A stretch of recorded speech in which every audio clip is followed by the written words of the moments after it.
Valentine තියෙන්නේ ආදරය කරන කපල් වලට විතරද මාමි? නෑ මගේ තාත්තා පුතේ තුපි වගේ තනික දෙමුන්ට වැලන්ටයින් කියනවා. නේ අම්මා වගේ හංගුවා. අම්මපා.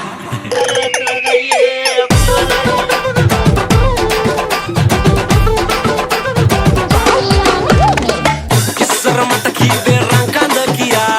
ආදරේට අමතුවේ මට සුදු අයියා මගේ පන ඔයා නිතරම කීවේ අය තමා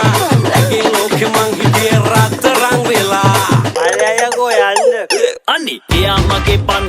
මගේ රන්කඳ කිව්වේ මගේ වස්තුව අද කෙලවිලා මුට රන්කඳ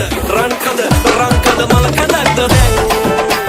සුදු අයියගේ මුණ කළුද දැන් උපේ පනගේ හින්ද දැන් රත්තරන්ට බඩු බනිස්තවන්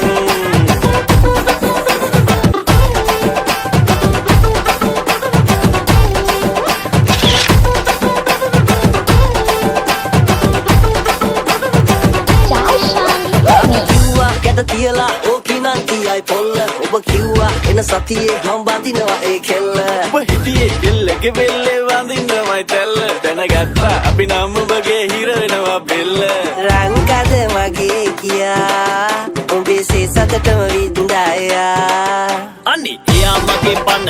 මගේ රන්කඳ කිව්වේ මගේ වස්තුව අද කෙලවිලා මුට රන්කඳ මල කඳක්ද දැන් සුදු අයියගේ මුණ කළුද දැන් උඹේ පනගේ හින්ද දැන් රත්තරන්ට බඩු බනිස්තවන් හැදෑවට සෙට්ටි දිගදිරිලි නැවරදි අම්ම පලක්කට දැනුණා ආතලෝගේ සිටි බෝතලේ හිස්සති කිව්ව බත මොට විදුණා රෝලා නුරු සති ගෑණි වොන් සති නන්දි විසලව මැවුණා මුණ බලා සුදු මිගේ ජාතකේ නුපිය වහන් අපි උන්නා නංගි වර්තමානයේ ඉමුමට ඉහස කතන්දර වෙන කඩප්පුලි කිව්ව උඹේ දත ගලවල ඇති වතන ටිකල නෝනා බැලවෙන බැලලෙන නලියන කොපියන ලොලි කොපිය කිමුණා දැන් මතටි යම්බන් ආස කරන්නේ පබුක්ක මෙලොකෙට කාමා ඉස්සර මට කීවේ රංකඳ කියා ආදරේට අමතුවේ මට සුදු අයියා මගේ පන ඔයා නිතරම කීවේ අය තමා ඇගේ ලෝකෙ මං හිටියේ රත්තරන් වෙලා අනි එයා මගේ පන මගේ රන්කඳ කිව්වේ මගේ